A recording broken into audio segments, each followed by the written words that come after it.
اللهم صل وسلم وبارك عليك يا حبيبي يا رسول الله. كنت محتاره مش عارفه اعمل لهم غدا ايه، بس عملت لهم اكله جامده مغذيه. عملت لهم كشري اصفر مع البيض المدحرج بالسمنه البلدي.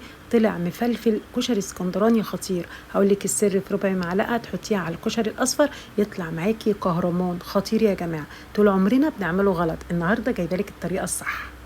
معايا كيلو من الرز ونص كيلو من العدس الاصفر. حابه تزودي العدس، حابه تقلليه براحتك. انا كده كده هقول لك السر: في ربع معلقه هيتخلي الكشري الاصفر بتاعك ده كهرمان. معايا بصلايه صغيره ضربها في الكبه. طول عمرنا بنحط الرز على العدس ونقلبه ونطبخه. النهارده بقى اقولك على طريقه تانية عشان حبايه العدس تطلع كده مفلفله وما تكونش معجنه مع الرز. هنحط حله على النار، معلقه كبيره من السمنه ومعلقتين من الزيت. وبعد كده هننزل بالبصل نشوحها لحد ما تصفر. هنجيب العدس نغسله ونسيبه يتصفى وبعد كده ننزل بيه. هنقلبه مع البصلة لمدة دقيقتين 3 على نار هادية خالص علشان ما يتلسعش، لحد ما يبدأ يصفر زي ما حضرتك شايفة كده معايا. كده حباية العدس هتفضل معاكي مفلفلة وحلوة جدا جدا، مش هتكون معجنة مع الرز. هنا أول ما بدأ يصفر كده جبت الرز، طبعا غسلته وسبته يتصفى وبعد كده نزلت بيه.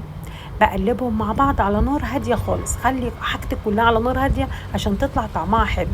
هنحط الملح، نظبط ملح. والسر بقى يا ستي: ربع المعلقه كركم. الكركم ده هيخلي الكشري الاصفر بتاعك كهرمان، حتى لو انت حاطه ربع كيلو عدس، بس احنا بنحب نزود العدس عشان نزود القيمه الغذائيه للولاد. وحطيت نص معلقه من الكمون.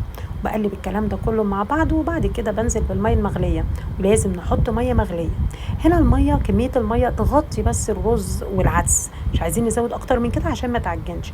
احنا هنخلي العدس بتاعنا، الكشري بتاعنا، يستوي على نار هاديه خالص، يستوي على البخار كده. تمام اهو، لسه كده في ميه بسيطه بهدي عليه علشان ما يتلسعش من القاع زي ما انت شايفه كده. انا بجيب كيس بقى احطه على الوش كده واغطيه. الكيس بيخلي الرز يستوي على طول. ولو انت مش هتاكلي في الوقت اللي انت عملتي فيه ال الكشري، بيفضل محتفظ بالحراره بتاعته. تعالي بقى شوفي الجمال والحلاوه. الله، شويه كشري اسكندراني والله يستاهلوا بقكم. تحفه، مفلفل وخطير جميل جدا جدا. سلقت البيض ودحرجته كده بقى في معلقه سمنه بلدي. جميل يا جماعه عشان نزود يعني القيمه الغذائيه للولاد. بعد ما حمرت البيض كده باخد السمنه البلدي دي احطها على وش الكشري. قلبي بقى الكلام ده كله. الله الله الله. على فكره لو انت حابه تستغني عن البصله مفيش مشكله، هتعملي نفس الخطوات، هتستغني بس عن البصله. بس بصراحه البصله بتديله طعم طعم قوي. تعالي اقولك بقى ازاي نغرفه عشان يبقى شكله حلو على ترابيزه السفره. بجيب الطبق الكبير وبحط طبق صغير في الوسط كده، واحط الرز حوالين الكشري كده حوالين الطبق، وبعد كده اقلبه. وفي النص بقى احط البيض. حابه تعملي صلصه بدل البيض براحتك، بس بصراحه الصلصه بتحمي على الصدر. وزي ما قلت لك انا عايزه ازود القيمه الغذائيه للولاد. عملت بتنجان مخلل، ممكن تعملي طماطم مخلله، سلطه، مخلل، اي حاجه عندك خطير. يا سلام بقى لو عندك ولاد صغننين كده وتاكليهم الكشري ده، كشري البصله، يفضلوا نايمين عندك طول النهار. وجبه بصوا غذائيه كامله متكامله.